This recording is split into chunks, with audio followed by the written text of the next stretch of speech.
আজিৰ দিনটোত আমি পোনে পোনে ক'ব পাৰোঁ যে বানপানী মুক্ত অসম গঠনৰ ক্ষেত্ৰত বিজেপি দল সম্পূৰ্ণৰূপে ব্যৰ্থ হৈছে।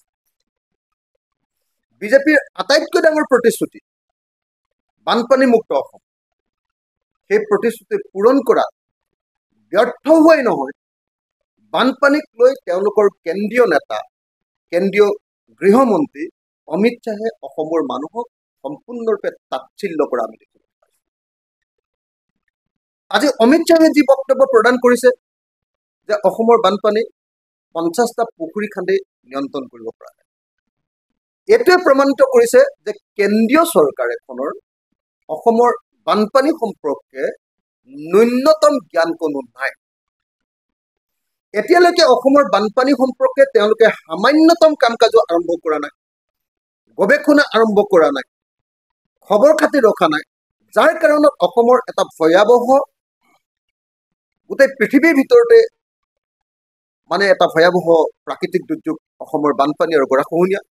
সেই গৰাখহনীয়া আৰু বানপানী সমস্যাটো সমাধানৰ ক্ষেত্ৰত কেন্দ্ৰীয় চৰকাৰখনৰ এটা ভিজন, সেই ভিজনটোৰ যে অভাৱ, সেই ভিজনটোৰ অভাৱ আমি লক্ষ্য কৰিছোঁ। সততে কৈ থকা হয় যে কেন্দ্ৰীয় চৰকাৰে সদায় অসমক মাহিয়াৰ দৃষ্টিকোণেৰে চায়। অসমৰ সম্পদসমূহৰ কেন্দ্ৰীয় চৰকাৰে লাগে, অসমৰ টেক্স কেন্দ্ৰীয় চৰকাৰে লাগে, কেন্দ্ৰীয় চৰকাৰক লাগে, অসমৰ তেল, অসমৰ কয়লা, অসমৰ চূণশিল সকলো সম্পদৰ মালিক কেন্দ্ৰীয় চৰকাৰ। এতিয়া নদী বান্ধৰ জৰিয়তে নদীবিলাকৰ অধিকাৰো, বিজুলীৰ অধিকাৰো কেন্দ্ৰীয় চৰকাৰে আমাৰ পৰা কাঢ়ি নিছে। সেই সময়ত কিন্তু আমি দেখিছোঁ যে অসমৰ বানপানী সমস্যা সমাধান কৰিবৰ কাৰণে, অসমৰ আটাইতকৈ ডাঙৰ প্ৰাকৃতিক দুৰ্যোগ বানপানী আৰু গৰাখহনীয়া সমস্যা সমাধান কৰাৰ কাৰণে এতিয়ালৈকে কেন্দ্ৰীয় চৰকাৰে কোনো ধৰণৰ উদ্যোগ গ্ৰহণ কৰা নাই। মূলতঃ আমি দেখিবলৈ পাইছোঁ যে কেন্দ্ৰীয় গৃহমন্ত্ৰী অমিত শ্বাহৰ 50টা পুখুৰী খান্দি অসমৰ বানপানী সমস্যাৰ স্থায়ী সমাধান কৰাৰ যি সূত্ৰ, সেই সূত্ৰটো হ'ল আচলতে কেন্দ্ৰৰ প্ৰতি অসমৰ মাহিয়াৰ দৃষ্টিকোণৰ এটা অত্যন্ত উৎকৃষ্ট উদাহৰণ। তেওঁলোকে যে অসমৰ বানপানী সমস্যাটোৰ বিষয়ে কেন্দ্ৰই একোৱেই নাজানে, ইয়াৰ গভীৰতা যে তেওঁলোকে উপলব্ধি কৰিব নোৱাৰে, সেই কথাটো গৃহমন্ত্ৰীজনৰ বক্তব্যত প্ৰকাশ পাইছে। আজিৰ দিনটোত আমি পোনে পোনে ক'ব পাৰোঁ যে বানপানী মুক্ত অসম গঠনৰ ক্ষেত্ৰত বিজেপি দল সম্পূৰ্ণৰূপে ব্যৰ্থ হৈছে। বিজেপিৰ আটাইতকৈ ডাঙৰ প্ৰতিশ্ৰুতি বানপানী মুক্ত অসম, সেই প্ৰতিশ্ৰুতি পূৰণ কৰাত ব্যৰ্থ হোৱাই নহয়, বানপানীক লৈ তেওঁলোকৰ কেন্দ্ৰীয় নেতা, কেন্দ্ৰীয় গৃহমন্ত্ৰী অমিত শ্বাহে অসমৰ মানুহক সম্পূৰ্ণৰূপে তাচ্ছিল্য কৰা আমি দেখিলোঁ। আজি অমিত শ্বাহে যি বক্তব্য প্ৰদান কৰিছে যে অসমৰ বানপানী 50টা পুখুৰী খান্দি নিয়ন্ত্ৰণ কৰিব পৰা যায়, এইটোৱে প্ৰমাণিত কৰিছে যে কেন্দ্ৰীয় চৰকাৰ এখনৰ অসমৰ বানপানী সম্পৰ্কে ন্যূনতম জ্ঞান কোনো নাই।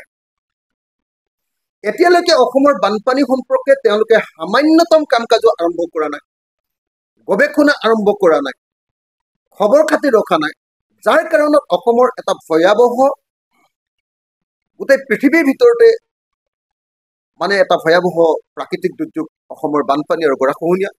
সেই গৰাখহনীয়া আৰু বানপানী সমস্যাটো সমাধানৰ ক্ষেত্ৰত কেন্দ্ৰীয় চৰকাৰখনৰ এটা ভিজন, সেই ভিজনটোৰ যে অভাৱ, সেই ভিজনটোৰ অভাৱ আমি লক্ষ্য কৰিছোঁ। সততে কৈ থকা হয় যে কেন্দ্ৰীয় চৰকাৰে সদায় অসমক মাহিয়াৰ দৃষ্টিকোণেৰে চায়।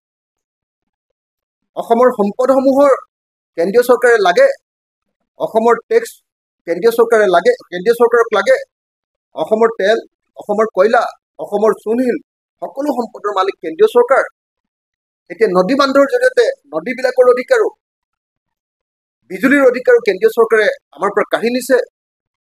সেই সময়ত কিন্তু আমি দেখিছোঁ যে অসমৰ বানপানী সমস্যা সমাধান কৰিবৰ কাৰণে, অসমৰ আটাইতকৈ ডাঙৰ প্ৰাকৃতিক দুৰ্যোগ বানপানী আৰু গৰাখহনীয়া সমস্যা সমাধান কৰাৰ কাৰণে এতিয়ালৈকে কেন্দ্ৰীয় চৰকাৰে কোনো ধৰণৰ উদ্যোগ গ্ৰহণ কৰা নাই। মূলতঃ আমি দেখিবলৈ পাইছোঁ যে কেন্দ্ৰীয় গৃহমন্ত্ৰী অমিত শ্বাহৰ 50টা পুখুৰী খান্দি অসমৰ বানপানী সমস্যাৰ স্থায়ী সমাধান কৰাৰ যি সূত্ৰ, সেই সূত্ৰটো হ'ল আচলতে কেন্দ্ৰৰ প্ৰতি অসমৰ মাহিয়াৰ দৃষ্টিকোণৰ এটা অত্যন্ত উৎকৃষ্ট উদাহৰণ। তেওঁলোকে যে অসমৰ বানপানী সমস্যাটোৰ বিষয়ে কেন্দ্ৰই একোৱেই নাজানে, ইয়াৰ গভীৰতা যে তেওঁলোকে উপলব্ধি কৰিব নোৱাৰে, সেই কথাটো গৃহমন্ত্ৰীজনৰ বক্তব্যত প্ৰকাশ পাইছে।